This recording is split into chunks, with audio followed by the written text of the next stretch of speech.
We are delighted today to be having a conversation with Deborah Henderson. Deborah is someone very dear to my heart who I've known for at least over a decade and have met on the leadership development, culture development journey. I'm going to ask you to explain your own background, Deborah, in a minute, but she's on a fascinating journey around leadership, around culture, around money, and as recently in the process of writing a book, which she will tell you all about shortly. But first of all, Deborah, could you just give us a little bit about just a little snapshot of your background and the beauty of the different places that you've got in your experience? Will do. Delighted. Thank you, Martin. Wonderful to see you, Gina, and to be on this Trialogue, a first-time Trialogue. Lovely. So this is a Canadian accent for people listening, and I have been living in the 40 years. Whoops, and I have a vid cam that flips me in and out, so apologies for that. We will get it fixed. And I came to the UK from Wall Street, where I actually had my first career as an investment banker for over 16 years, partly investment banking and some elements of asset management, marketing of asset management. And then I had a bit of an epiphany, or I'd call a sort of possibly slap in the face from the universe, that woke me up to say that I ultimately, it culminated in me recognizing I was being called to change careers. It wasn't something that happened in the career itself. It was personal. I thought I was getting married. And part of the book speaks about betrayal. Betrayal that happened and was the catalyst to me shifting careers. So I call it, in a chapter in the book is called The Ugly Gift of Betrayal, because the last 24 years have been a wonderful journey for me in the whole arena, as Martin has said, of leadership and supporting leaders to create healthy cultures in their organizations, of which the last 15 years have been primarily leaders in financial services. And out of that, I've become particularly fascinated in the big why did I have 16 years financial services and then 24 years of leadership. And if I were to take the insights from the two careers, what could that tell me about what we need to support leaders with, and all of us actually, in the world today, when we understand the impact of our money system as it's designed and as we have a relationship with money. And I take this to the place of fish don't see the water they're swimming in. We don't see typically the money world that we're swimming in and all of its component parts and how it impacts behaviors. And those behaviors, as we know, that leaders' behaviors determine cultures of organizations. So I wanted to get to a place where I could support leaders to truly understand the systemic that they're operating in, as well as what their own values are. So that would help them understand the type of culture that they could be creating, but understanding how they're being influenced by the money system. And so I call it sort of the hourglass leader, culture in the bottom, the leader in the neck of the hourglass, and the systemic above. And I'll look at a number of areas around the systemic, but the money system being one in particular. Is that helpful?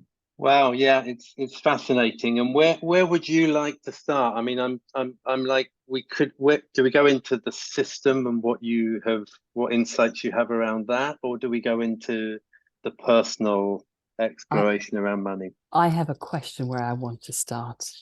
Great. Can you describe what you see in the system, in the money system, that informs all of us at the personal level?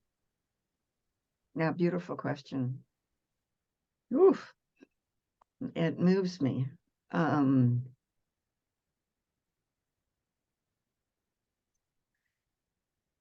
it moves me because I feel so much compassion for the fact that I feel we don't know what I'm even going to call as the theme of betrayal that works through the money system. We don't know how we're being betrayed.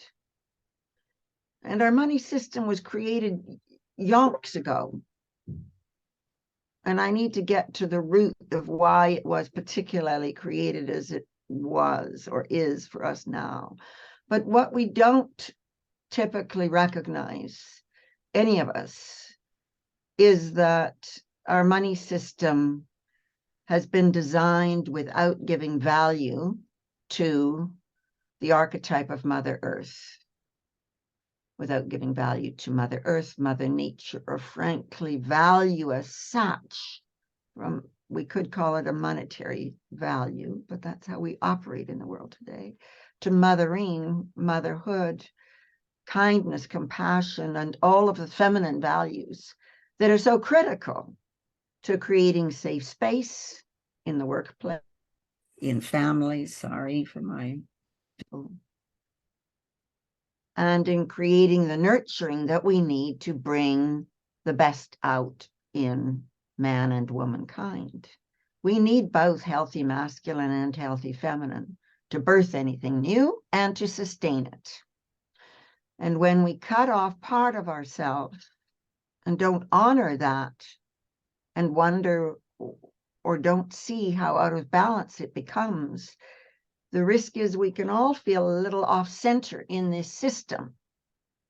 And that begins what I call the journey of projections. When things don't feel comfortable, we can't interpret why we're not feeling comfortable, and we will tend to project onto people or things what our discomfort is. And then when we look at it that way, we actually typically project unconsciously onto money, which is the wounded parts of ourselves, the unhealed parts of ourselves. And I can describe that a little more. Is that helpful? I need a follow-on one here, Martin, and then I'll stop hogging the mic. Where did it originate? What were the design of our money system? Yeah, because you referenced it, and like, what are the originating factors of it as you see them? Well, it's a very, very good question, Gina, and I probably need to do more research on the origins of, can I truly in my heart say it was designed unintentionally, which brings out what I call the out of balance part of ourselves, or was it intentional? And that's a hard one to deal with. And I haven't actually gone there because I've chosen to go to the place of, it is what it is right now. Let us address this and see what we can see. And whether unintentional or intentional, if there's an intentional, well, then obviously we've been living in this sort of being had element all the way through, and so many people have, and that's hard. If it wasn't intentional, it's time we named it, though, to say, here's what the actual outcome is. This is what's creating for us, is this painful reality that, yes, it creates a toxic system. I'm trying to make sense of what you're saying. Yeah, so I'm with you. I can see for sure that there's no consideration for nature, the planet. I can also see how this plays out in the role of money with different jobs. You've mentioned this to me before, Deborah. You know, the amount that a nurse is paid compared to an investment banker.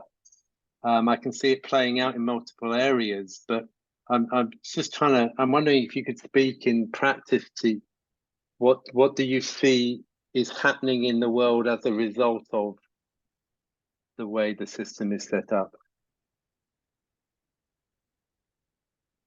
Well, I believe we innately give over our power to those who have money. And there's an overall assessment that our life and lives and professions are worth more to society depending on how much money you make. And when we get into an unfiltered, unconscious rhythm and perspective of this kind, we can become pretty brutal as human beings. And those that can operate from a command control, top-down basis can receive inadvertently more credence, credibility, respect than those that might be holding the container of safety and what's needed to nurture. And we who are in the profession of supporting leaders to create healthy cultures, we know how essential it is to create safe space so people can speak a truth and build trust within organizations from which we can build teamwork and collaboration and all of those values that help to sustain and create the can-do and the creativity and the possibilities. But when we operate from this unconscious level of not giving value to that nurturing place, it's a real effort to do that. And without attention on this, I think we tend to give our power and authority away to those that can come from top down and command control. And if it becomes, it then becomes fear driven. So I'd like to weave another element in that around the fear driven piece that becomes so critical to this that I was in my discovery. But before I go there, I'll just pause and see if that answered your question, Martin.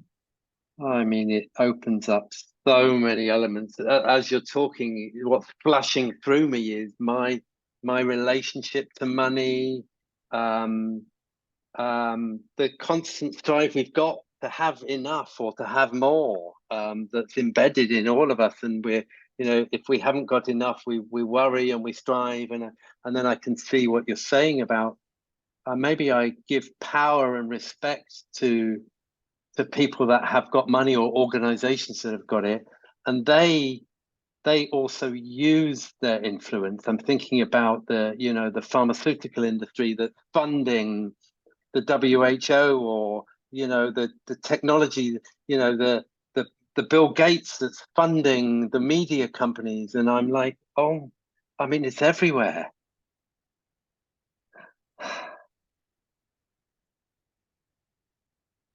I'm going to go on to a different theme in a minute, but I just want to check in with you, Gina. Is there something that's coming up for you from this, of what I've just shared?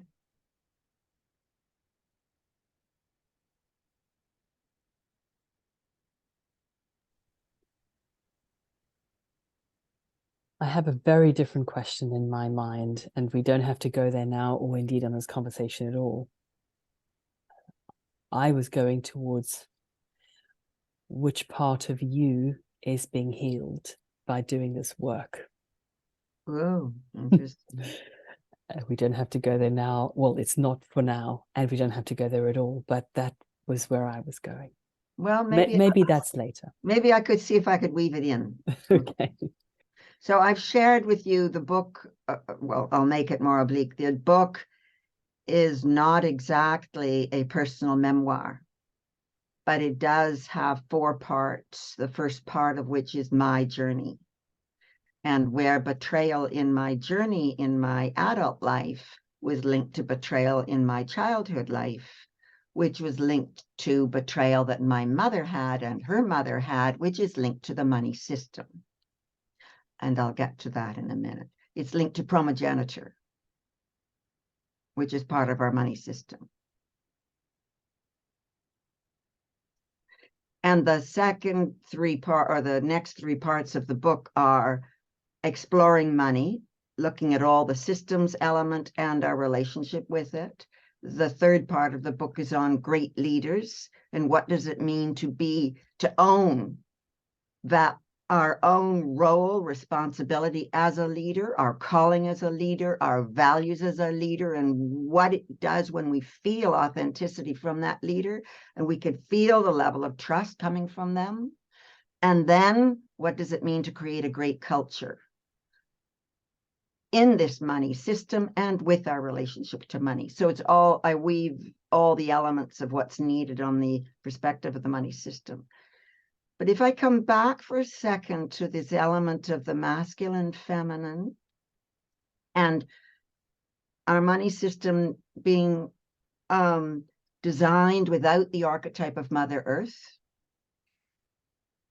what ends up happening, because if we really, and I'm looking outside at a Mother Earth vista, we feel abundance when we connect with Mother Earth.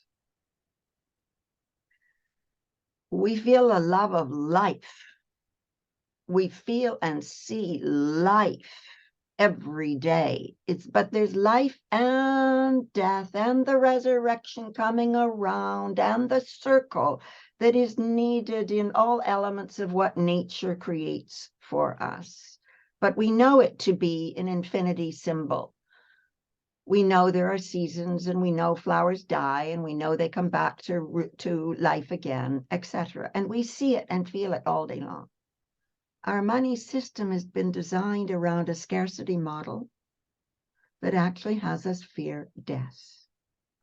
So it puts us as a human being in a finite place. We're born, we live in this body, we die. And the one thing we want is to avoid the death if we can. And in fact, there's some who will live with an overall unconscious perspective that if I just make enough money, I'll be able to buy the insurance that could ensure that I can have the new technology that will keep me alive, frozen possibly, till I can re-wake up again another time.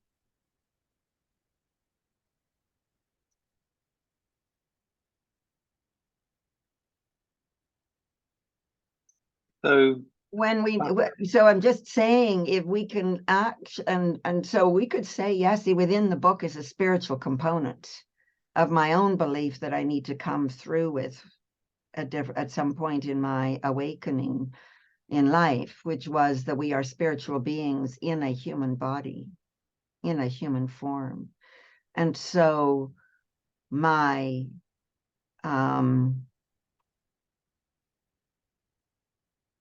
decision as a soul to choose my parents and the traumas that might have created for me was also part of my learning journey in this life, to be born at this time. And I could say I'm so excited to be the age I am at this incredibly important, what I believe is transition period in the world as we move from the Kali Yuga, Vedic wisdom, dark materialism, to the Sat Yuga, truth and light, hopefully within the next 10 years. And so I live with the fervent view that we may need a breakdown to have a breakthrough, and that part of the timing, hopefully, for the birthing of this book is about supporting people to see the reason that we might need this breakdown for breakthrough, and how might we embrace our whole life way before we landed in this body form to way after we leave this body form, and know that each of us have a calling, have a gift, or more to offer the world at this time, and a purpose for choosing to be alive and the age we are and the stage we are. And yes, in my own life, there's been a healing journey in that. And I will get to the promogenitor part in a moment, but I'll just pause now.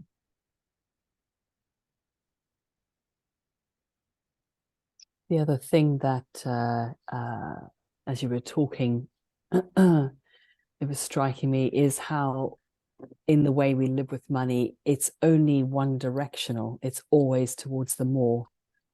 It's all good is growth, never ending growth, not pruning and dying and reviving and arising and dying again. It's only from a capitalist perspective, more and more and more is better in an untenable, unconscious way.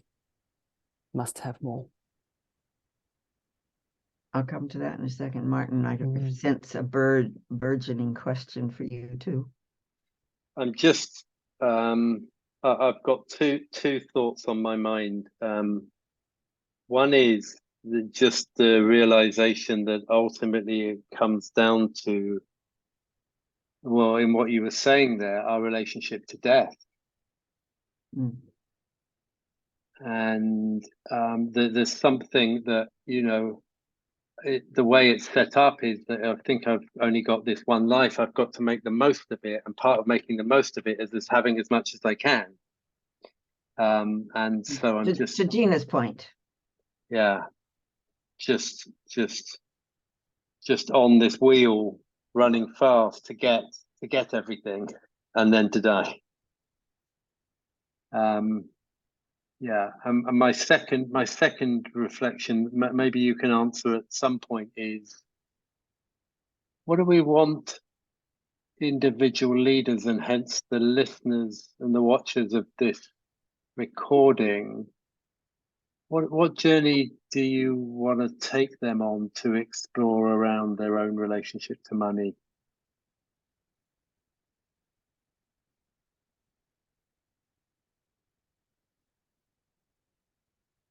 So it's a great question, both, and I could suggest, as we who are in the coaching profession and will often take leaders on a journey of what is their soul's calling, what is their sense of purpose, why do they feel that they have reached the position or attracted the opportunity to be of influence. And how are they going to best fulfill their deepest desire in that place of influence? And we can look at stages of growth of mankind, from taking care of our basic needs to taking care of our spiritual needs. And our spiritual needs are often about learning as well as about how and where are we going to make a difference, and in what way are we showing up. And many of us who choose to, in some form or another, have found ourselves in a place where we've got to a leader journey can have had different wounds along the way. In fact, that probably makes us an even more authentic leader when we have paid attention to those wounds and in some form healed them, for it allows us to have more compassion for other people, more space that we can create for other people, and our reactive behaviors in turbulence, like lockdown, pandemics, wars, whatever it is that systemically can cause us to feel perturbated. So in those woundings that might or might not have been healed, and I think we all have woundings that possibly continually come up to be healed, where they are not necessarily healed, we can have projections onto money that mean money for us is security. For some people, money is definitely security. And they may have been brought up in a war zone. They may have been brought up in an impoverished place. They may have been brought up in a refugee camp. They may have been brought up with a super well-to-do family, but ancestrally, racially, or community-wise, there may have been huge wounding that comes through the DNA and will show up in different ways. And they may not realize why they have these security needs, which can mean more, because they're always feeding an empty pit connected with security. In my own case, I had abandonment issues. So if money for me was an opportunity to buy love. I am certain I'm not the only wounded person that went into investment banking. And I am also certain, so sorry, this is a bit cheeky on my part, but I have the introduction is actually called How Big Souls Attract Big Crap. And my perspective is that what if we have big souls in financial services who had such big crap that at the time they couldn't deal with it, and the way of dealing with it, go into the money world, bubble wrap myself and my wounds with money, power, status, whatever, out of which I can feel protected and I don't have to deal with those wounds because the money will take care of it. I can buy love. I can buy security. I can buy self-esteem. I can buy recognition. I can buy status. I can buy power. I can buy authority. And I can also buy freedom. And all of those are ways to get around the dealing with the wounds. But the wounds don't go away. And when money becomes the replacement for the wounds, we become money becomes the driver of our lives instead of the enabler for us to live our sense of dreams and purpose. And as a leader, if we have a sense of purpose, but we haven't healed our wounds and money becomes the driver instead, we end up having a situation where the focus is much more on self-interest than it is on making a difference for our people.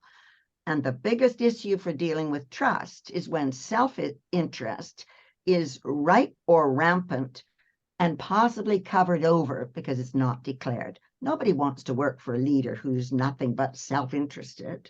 And if we haven't dealt with our childhood wounds and we project them onto money, therein lies the risk that we come across as self-interested or money-driven. People can feel it, sense it, and go, where's your heart? Where's your heart?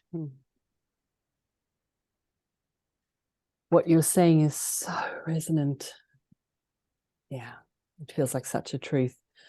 I'm thinking about all the narcissists I know and have known in senior positions in organizations with deep wounding, who make enormous amounts of money from a self-interested perspective and create an enormous amount of suffering for their organizations and their culture because there's fear, cruelty, definitely a lack of love and consideration, very little balance, power, and the impact on all of those thousands of people's lives who are sort of lashed to the wheel of the organization, just being whipped along.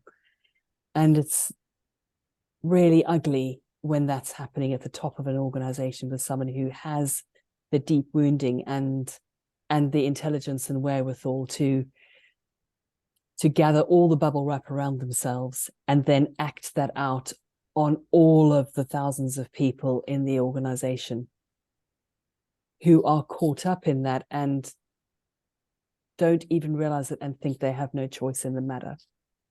The thousands of conversations I've had where the question, why do you stay? And then their answer is, it's too fearful to think about leaving what I know. And that's back to security. There's the mortgage payments and the school fees and the et cetera. So we become caught in a system where we're actually enslaved by the system. And we have allowed that to happen.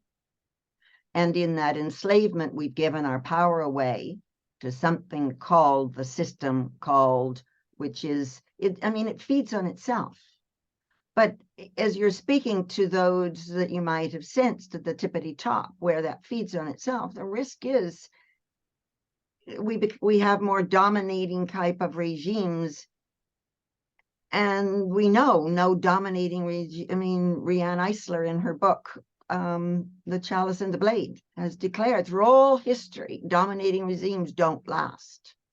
So my call out to leaders would be to say, let's go inside and work out the world we want for our children and our grandchildren, that is human, that is full of life and abundance and trust and faith, and not fear and scarcity, of fear of death. Now, this may require a bit of an opening regarding our sense of what it means to be human, a spiritual being in a human body.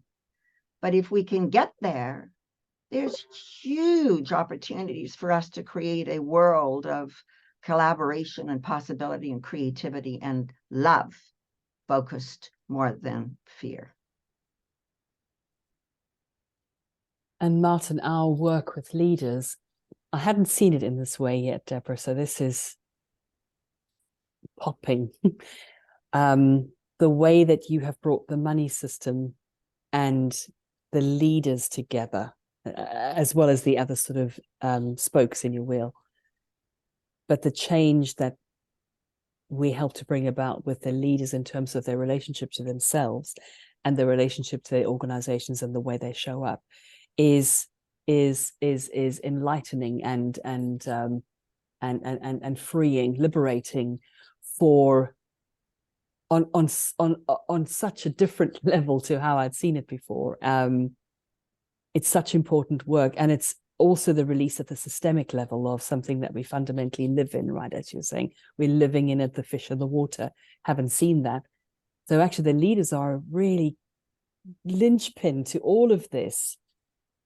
Yes, and so I'm reflecting on that, and I'm thinking of some clients actually who are the wealthiest or striving, very, very caught up in a financial focused game. And then I'm thinking about the top 20 richest people in the world with the most money.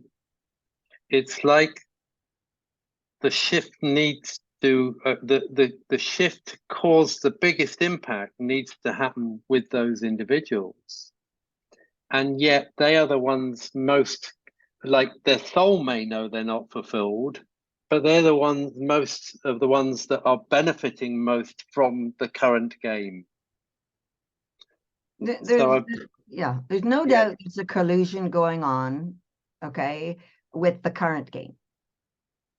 And I feel that what I want to do is reach out to those leaders who feel something's not right, and I would really like to be able to do something about this. So first is then going, okay, what doesn't feel right at the heart and the personal level, and what doesn't feel right at the systemic level? And the redesign of the money system. So I worked for 1 year with a gentleman who was convinced the US dollar was going to crash, and we are past the sell-by date of any one country having and holding the reserve currency for the world in an interconnected world. And so we went and worked together to create a money system that he was calling the Terra, to be a network for when the US dollar crashes. Well, the crash didn't happen in that way. The dollar didn't crash.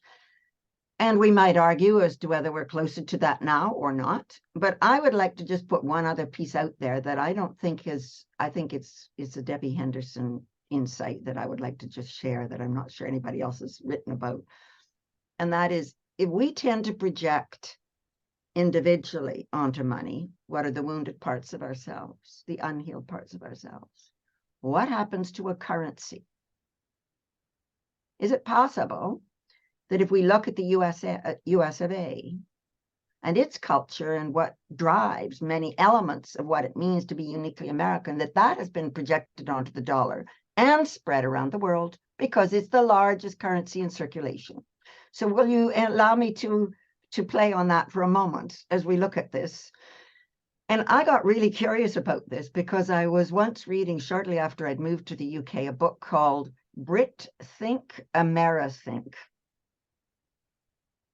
And one of the chapters in the book, it was written by an American journalist who'd been living for 10 years in the UK, and she felt it was important that we declare the differences for two countries that have the same, in principle, language, but so many different differences that she could pick up. And so her declaration in one of the chapters is that the one area that differentiates all Americans from pretty much anybody else, and that is that truly deep down, Americans do believe that death is optional. And I went, okay, well, this is fascinating. And when I say this to Americans, they laugh and say, of course, that's exactly what we feel. I was born in the States, but I didn't live there for more than 6 months. And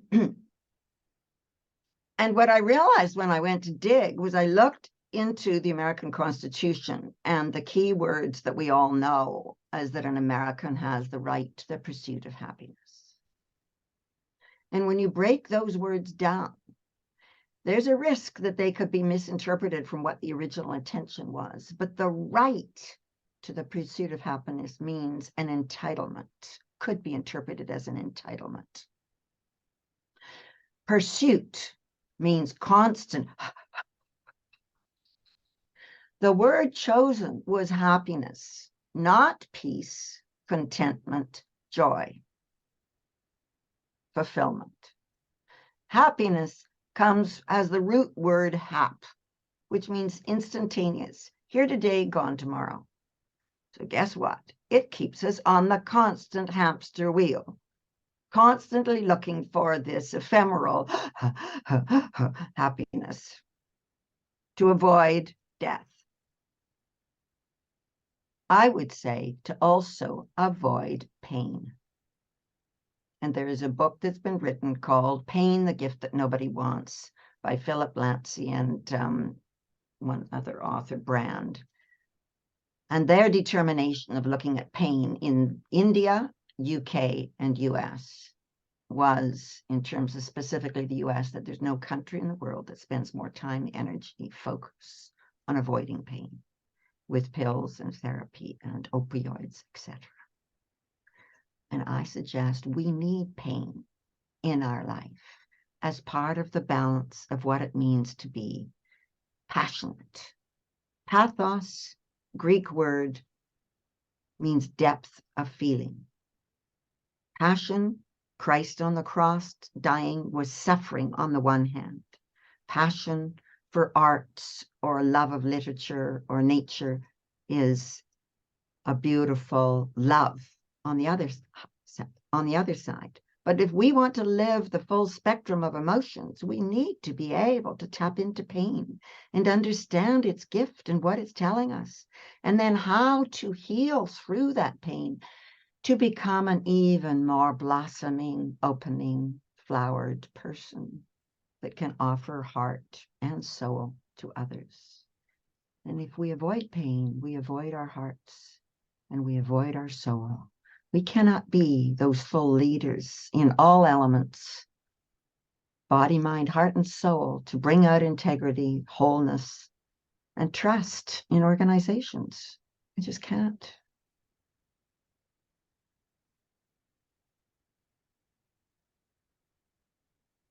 Wow, thank you. This is amazing. And just then linking in the relationship of avoiding pain and pursuing happiness is then I'm just reflecting on the deep link we've got to money to take away pain or to buy happiness, the illusion that we can buy it. Feels like we need a part 2 to this conversation, Martin. There's more. So, I do want to tell you about Promogenitor, but I'll do that. We can do that phase 2. Wow. Is there anything else? This has been amazing and wonderful. It's wonderful to reconnect with you, Debbie and Deborah. I don't know whether to call you Deborah or Debbie. I heard you call yourself Debbie. But it's just been amazing to connect with you and to hear your wisdom and the journey you've been on recently. Amazing, wonderful. Thank you so much. Is there any final thing that you feel called to share with our audience? I just think this whole area around money is a beautiful mystery to be explored, and we so often avoid it. We have taboos, and it's interesting when we start looking and exploring at what those taboos are about, where there can be conflict in families way back or in communities around money. What's really at the base of that? And is that the way we want to live our lives? And how could we start exploring and unpacking? You know, when we go to do work around pain in life, it's about giving ourselves, or stress or whatever, it's about giving ourselves the space to breathe through it and unpack it and see the different component parts. And then from there, the why, that maybe we were given this gift of pain for an insight, for an understanding, for a healing, and for becoming more human, ultimately, so we can be who we would love to be for ourselves and for our nearest and dearest, let alone for those we influence. And the word influence comes from the word inflow. It's hard to be in flow when we've got a blockage of a pain we're ignoring and denying and suppressing. And it's hard to be in flow when we're allowing what's meant to be the enabler instead to become the monster that drives us. How do we be in flow that feels healthy and healing and purposeful and fulfilling?